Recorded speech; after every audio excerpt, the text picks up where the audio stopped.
Hi, I am Margarita López-Uribe. I am an assistant professor of entomology and an extension specialist of pollinator health at Penn State University. Today, I am going to share an overview of the Pennsylvania Bee Monitoring Program. The Pennsylvania Bee Monitoring Program is a new project in partnership with the Master Gardeners Program at Penn State Extension. 2022 will be the first year when we will have project participants collecting data for this project, but we ran a pilot program in 2021, which I will talk about towards the end of this talk.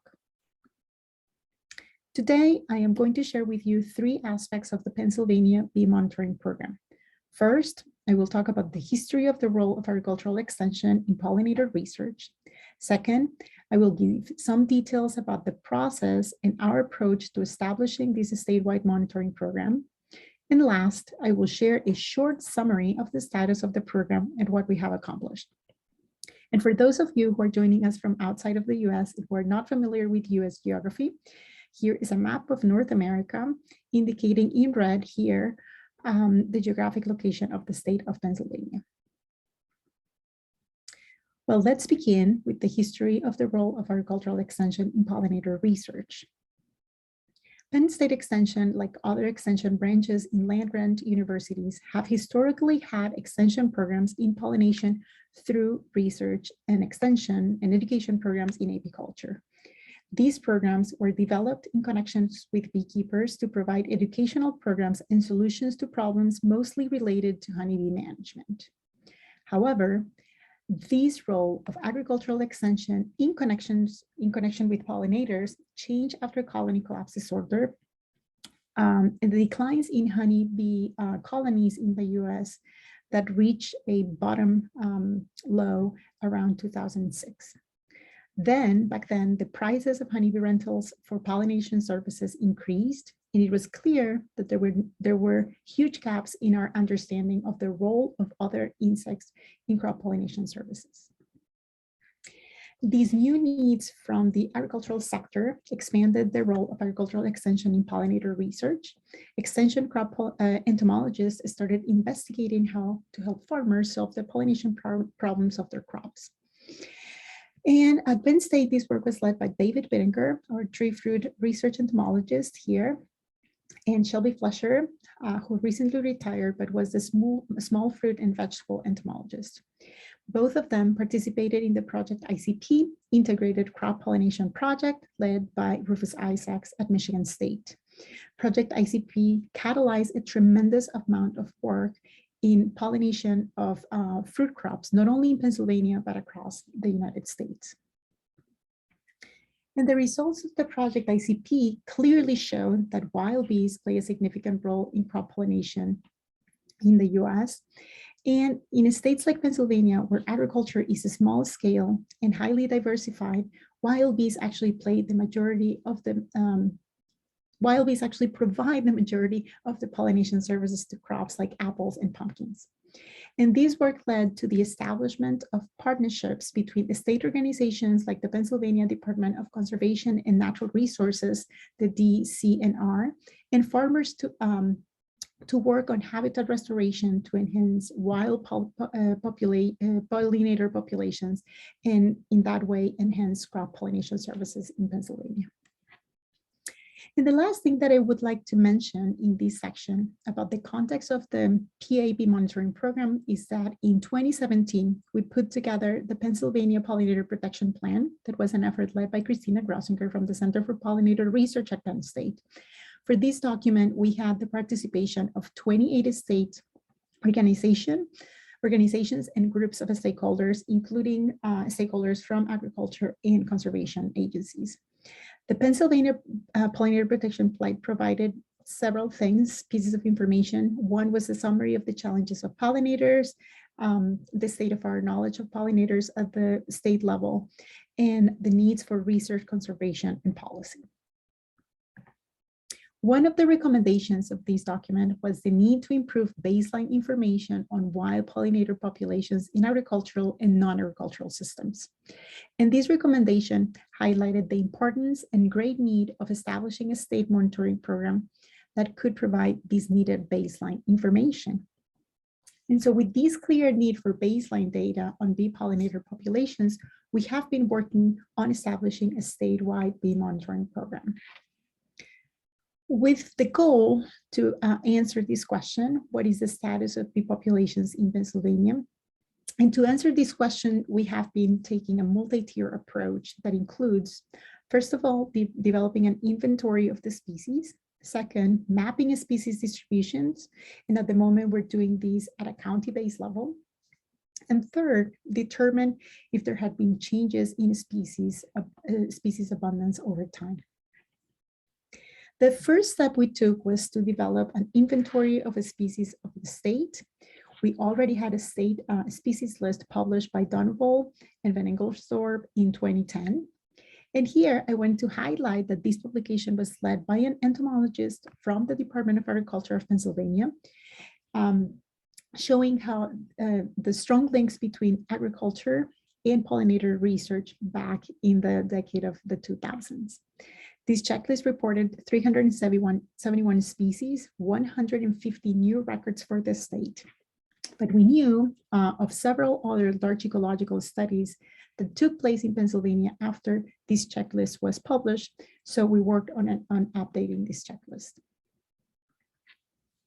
And this was the work that was led by Shelby Kilpatrick. She used the previous checklist and added all the new information from over a dozen other studies and increased the number of species reported in PA to 437 species. In this pie chart, you can see the distribution of a species per family. And this number of 437 includes 23 non-native bee species. This publication is open access, so you can find more details about the paper online.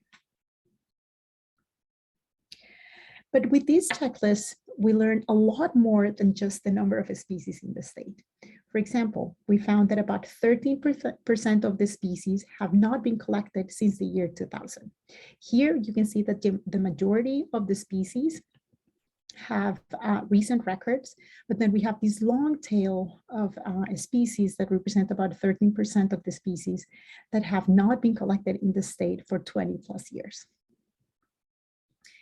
And these, of course, can be the result of several things like changes in sampling techniques, species losses, or changes in the species distribution. And we still do not know why we're seeing this pattern, and it remains an open question and an active line of research in the lab. Another take-home message from the checklist is that the sampling efforts have been heterogeneous across the state of Pennsylvania, with huge effects on counties where there is active university research. So here, this dark blue is Sumner County, where Penn State University is located, and we have over 200 species reported for this county. Down here, we have Adams County, where the Penn State Tree Fruit Research and Extension Center is located. And this is where all the work that David Bittinger has done has taken place. In David's work, I want to take a little bit of a deviation here for a second, because I want to highlight that David's work in Adams County has generated the best longitudinal data set of biodiversity over time that we have for the state. Using a standardized sampling with blue vein traps for 6 years, we have now a good understanding of how bee populations vary within years and between years thanks to this data set. This data set has been analyzed by Nash Turley, who is currently a postdoc in my lab and has been investigating the questions that I have here in this slide. I unfortunately don't have time to share all the details about the study, but if you are interested in reading the study, it is publicly available in this preprint. It's not peer reviewed yet, but it's for anyone to read. But the two findings that I wanted to rescue from that study are the following. The first one is that among the 40 most abundant species, and the list is here in this figure, we found that about 1/3 of the species show evidence of decline in the past 6 years, right? So these are species that have a black dot in front of them, and then the asterisk is indicating that there was a significant evidence of decline for that species. The second piece of information that I think is important to share is that we found no strong correlation between phylogenetic history and patterns of decline, suggesting that it is necessary to do species level work with fine taxonomic resolution to really assess the degree of bee decline and then develop programs to mediate these declines. So for example, here we have this group of userine bees, right? And you can see here that in the same group, we have a species that show pretty steep evidence of declines, and then some of the very few species that are actually showing the opposite trend. And even though we have this data set, and it's a great resource that is giving us, is informing us in many ways what we're doing with monitoring, these results are localized to one county of the state and may not represent patterns across the whole geographic region. So this brings us back to the goals of our monitoring program. And while we now have an inventory thanks to the checklist, that checklist, of course, has to be updated every now and then. And we still need to collect data to answer questions related to a species distribution and changes in abundance, which is exactly the goal of the Pennsylvania Bee Monitoring Program. Okay, so this project involves partnerships between entomologists, extension educators, and master gardener coordinators. And it is currently funded by the Pennsylvania Department of Agriculture and Penn State Extension. And it involves the base of this project is really the participation of master gardener volunteers. So this is a community science project where non-experts get trained to participate in bee monitoring efforts. As an extension program, the program must have an educational component. So one of the goals of the program is to train master gardeners in advanced bee monitoring methods, including bee collections, curation, basic identification, while at the same time, these project participants will be taking an active role in the generation of high quality data that can be used to monitor bee diversity and distribution of wild bees across the state. In 2021, we started with a pilot study. We had an open call for applications from master gardener volunteers.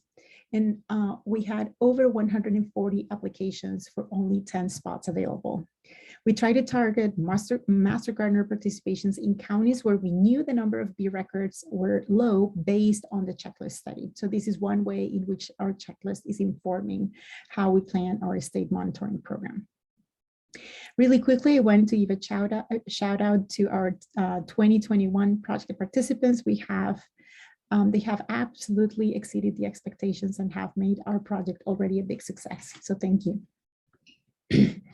And so last year for our pilot study, this was the format. We were still dealing with COVID restrictions, so we offer a hybrid format where most of the information was provided in the form of webinars. And then we had a one-day workshop where we reinforced the information provided by the webinars. And in this list of topics, this is what we included in the training down here: Intro to Monitoring, Bee Diversity, Natural History, Bee Collection Methods, Bee Curation, and how to use a microscope. These are some of the photos of the in-person workshop. We had lectures followed by hands-on activities that included showing the process of how to put out traps, picking them up, washing the specimens, drying the specimens, and finally pinning the bees. So project participants in the 2021 pilot project went back home after the training and worked on collecting bees every month for the fall. So again, this was kind of a shorter version. And after they finished their collections and they finished washing and pinning and labeling all the specimens, all of that material was sent out in boxes to my lab. And we had our collections assistant manager, Isabella Petita, finish the databasing and the identification to genus level for all the specimens. And right now we're working with David Bittinger and other specialists to identify specimens to a species level. But so far, with only genus level identifications, we already have at least 20 new county records. This is a map of all the collection events in red that took place in 2021.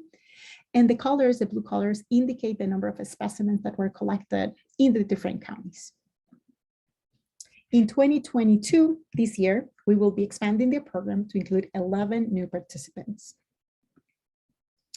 We have already enrolled all of these new participants in the program. And once again, we are targeting areas of the state that have been undersampled. So all of these are indicated by the yellow stars. So as I said at the beginning, this is a new project compared to some of the other projects that you will be hearing about today. And we have ambitious goals for the state that aimed and the project aims to provide information on these three aspects: changes in the inventory of a species, changes in species distribution, and changes in species abundance. And we hope that these data will be used to identify research priorities and policy changes for conservation and restoration efforts.